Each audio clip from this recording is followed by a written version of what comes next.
macam-macam malapetaka, gempa bumi, banjir, badai, topan yang selalu membawa korban, dan juga ganasnya peperangan yang menghantui kehidupan. Seakan-akan di dunia tiada lagi keamanan, seakan-akan di dunia tiada lagi ketentraman.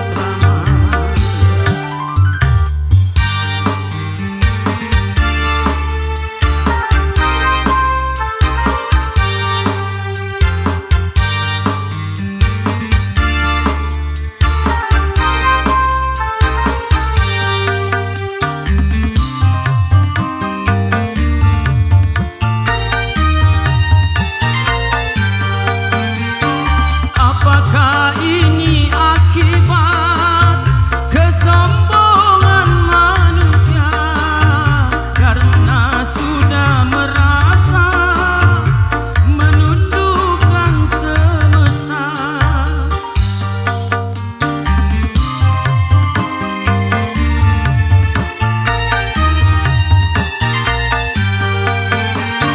Agama cuma di lisan, tak lagi diamalkan. Keimanan pada Tuhan cuma berupa slogan. Seakan-akan di dunia tiada lagi keamanan, seakan-akan di dunia tiada lagi ketentraman.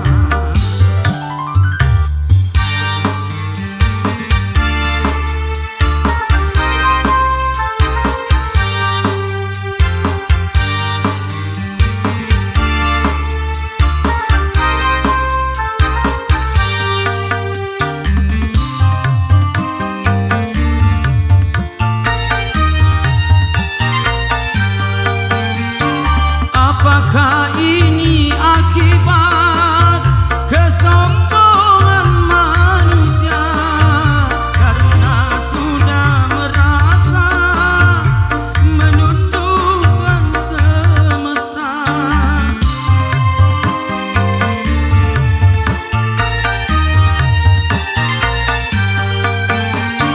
Agama cuma di lisan, tak lagi diamalkan. Keimanan pada Tuhan cuma berupa slogan.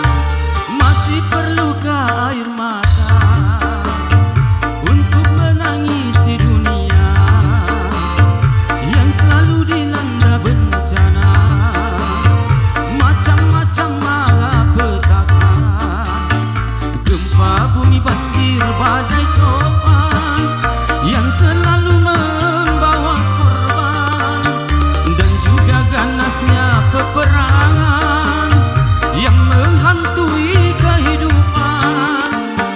Seakan-akan di dunia tiada lagi keamanan, seakan-akan di dunia tiada lagi ketentraman.